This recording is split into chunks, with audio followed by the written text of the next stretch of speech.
नमस्कार, रूपांजलीज कुकिंगमध्ये सर्वांचे स्वागत आहे। आज आपण बनवणार आहोत होळी स्पेशल पुरणपोळी। महाराष्ट्राचं खास पक्वान्न आहे हे। अचूक प्रमाण आणि पुरण बनवण्याची अतिशय सोपी पद्धत आपण आज बघणार आहोत। पुरणा इतकंच पुरणपोळीचं कोटिंगही महत्त्वाचं असतं।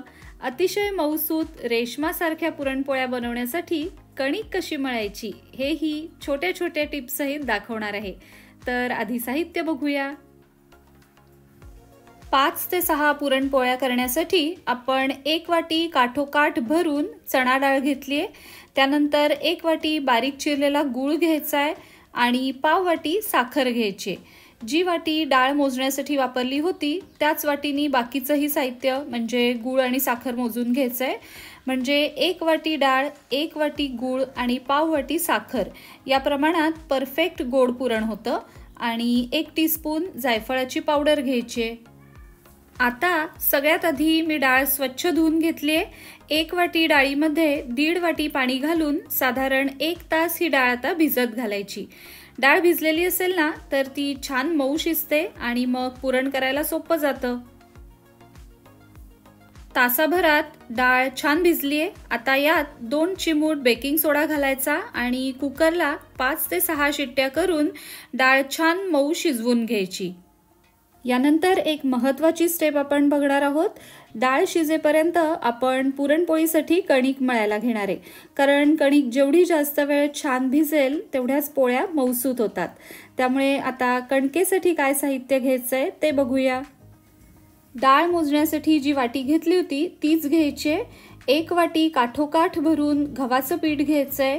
1 टेबलस्पून मैदा आणि पाव वाटी तेल घ्यायचं। गव्हाचं पीठ आणि मैदा एकदम बारीक दळलेलं हवं, नाहीतर मग चाळून घ्यायचं दोन्ही।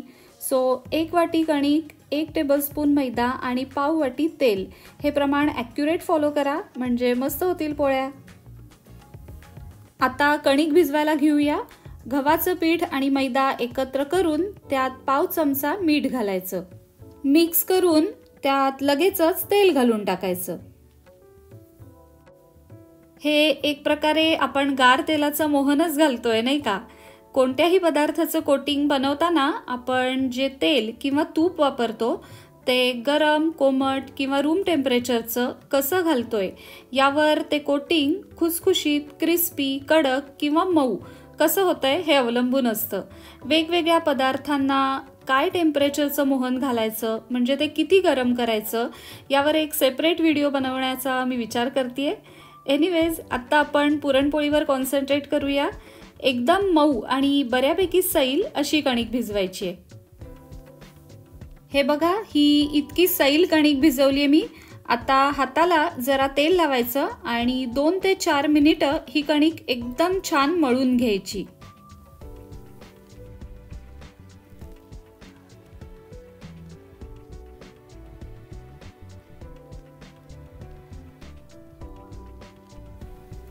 कणिक तिंबणे म्हणजे काय तर असा जोर लावून मस्त कणिक मळायची।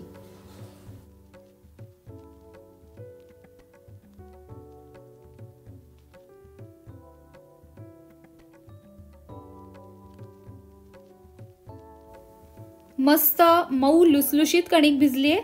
आता पुरण शिजून ते गार होईपर्यंत आपण ही कणिक झाकून ठेवणार आहोत। डाळ ही एकदम मऊ शिजली आहे, अजिबात कच्ची नाहीये। ही बघा, इतकी मऊ शिजायला हवी डाळ।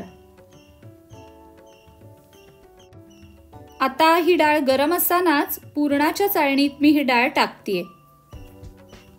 डाळीत जे थोडंसं पाणी म्हणजे कट आहे तो काढून घ्यायचा। अगदी वाटीभर डाळ आहे त्यामुळे फारसा कट निघणार नाहीये, तरीही जेवढा आहे तेवढा काढून घेऊया। या कटाची अतिशय सुंदर आमटी केली जाते, अर्थात त्यासाठी थोडंसं जास्त पुरण शिजवावं लागेल। कटाच्या आमटीची रेसिपी लिंक तुम्हाला डिस्क्रिप्शन बॉक्समध्ये मिळेल, नक्की बघा। आणि आता एखादा ग्लास किंवा पेला घेऊन याप्रमाणे ही डाळ चाळून घ्यायची। पुरण बनवण्याची ही अतिशय सोपी पद्धत आहे, कारण ज्यावेळी गूळ घालून पुरण तयार होतं आणि मग जर ते चाळणीतून चाळलं किंवा पुरण यंत्रातून काढलं तर ते जरा अवघड जातं, कारण क्वांटिटी पण वाढलेली असते आणि पुरण चिकटही असतं, त्यामुळे जास्त वेळ आणि शक्ती जाते। नुसती डाळ चाळून घेणं अगदी सोपं जातं, अक्षरशः 5 ते 10 मिनिटात होतं आणि मुख्य म्हणजे अतिशय मऊ आणि सुंदर पुरण होतं या पद्धतीने। ही बघा मस्त चाळून निघाली डाळ। आता पुरण करूया, अगदी 10 मिनिटात होईल। चाळलेली डाळ कढईत घेऊन त्यात गूळ आणि साखर घालून टाकायचं आणि मीडियम गॅसवर सतत ढवळत राहायचं।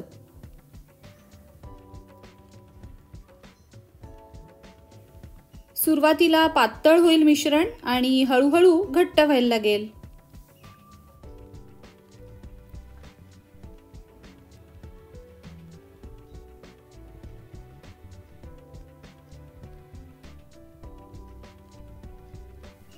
आणि हे बघा मस्त पुरण तयार झालंय, अगदी 10-12 मिनिटातच झालंय।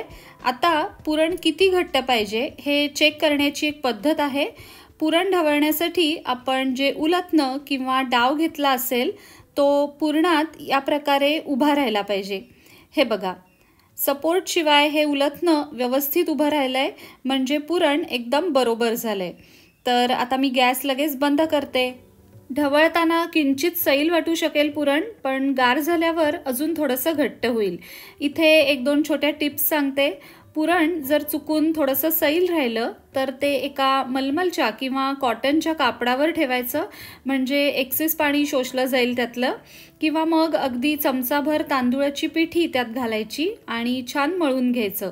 या उलट पुरण जर जास्त घट्ट झाल्यासारखं वाटलं तर जे कटाचं पाणी काढलेलं आहे ते अर्धा चमचा किंवा अर्धा चमचा दूध असं दोन्हीपैकी काहीही पुरणामध्ये घालून छान मळून घ्यायचं। तर हे अतिशय मऊसूत आणि मस्त पुरण झालेलं आहे तयार। हळद किंवा केशर काहीही न घालता सुंदर रंग आला याला। असं पुरण असेल ना तर पोळी बिघडणं शक्यच नाही। जायफळाची पावडरही घालून टाकूया याच्यात आणि मग एका बोलमध्ये काढून थोडंसं गार व्हायला ठेवूया, झाकूनच ठेवायचं। पुरण गार झालेलं आहे आणि कणिकही एकदम मस्त भिजली आहे। हे बघा ही अशी तार सुटते कणकेला म्हणजे सुंदर पोळ्या होतील याच्या। कणिक जर जास्त सैल झाल्यासारखी वाटली तर ती एक 10-15 मिनिटं फ्रीजमध्ये ठेवून द्यायची। आता कणकेचे आणि पुरणाचे गोळे बनवून घ्यायचे म्हणजे छान एकसारख्या साईजच्या पोळ्या होतील। कणकेच्या जवळपास डबल पुरणाचा गोळा घेतलाय मी। पोळपाटाला हे असं स्वच्छ मलमलचं कापड बांधून घ्यायचं म्हणजे पोळ्या लाटायला सोपं जातं आणि पोळ्या लाटण्यासाठी तांदूळाची पिठीही घेतलीये। आता कणकेचा गोळा घेऊन पिठीवर साधारण पुरी एवढा लाटून घ्यायचा आणि मग अशा प्रकारे अगदी हलक्या हाताने मस्त पुरण भरून स्टफ करायचं।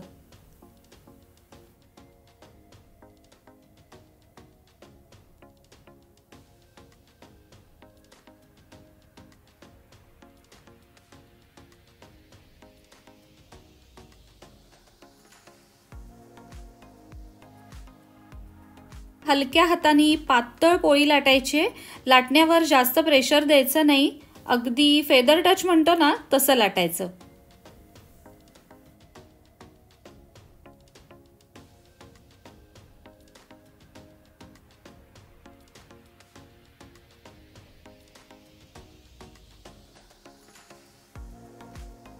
ही बघा एकदम मस्त पातळ पोळी लाटून झाली आहे। पोळीच्या सर्व कडांपर्यंत पुरण गेलेलं आहे। आता पोळी भाजूया।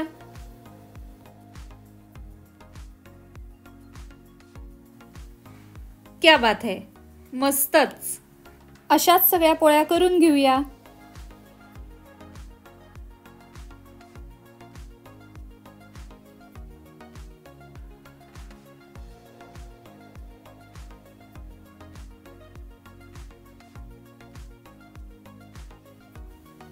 अप्रतिम चवीच्या मऊसूत पुरणपोळ्या झालेल्या आहेत। या साहित्यात 6 मोठ्या पोळ्या झाल्यात। या पद्धतीने केलेल्या पोळ्या मस्त होणार यात वादच नाही, त्यामुळे नक्की करून बघा। खूप डिटेल व्हिडिओ बनवायचा प्रयत्न केलाय। प्रयत्न आवडला असेल तर व्हिडिओला लाईक आणि शेअर करायला विसरू नका। लवकरच घेऊन येऊ पुढची रेसिपी। पाहत रहा रूपांजलीज कुकिंग।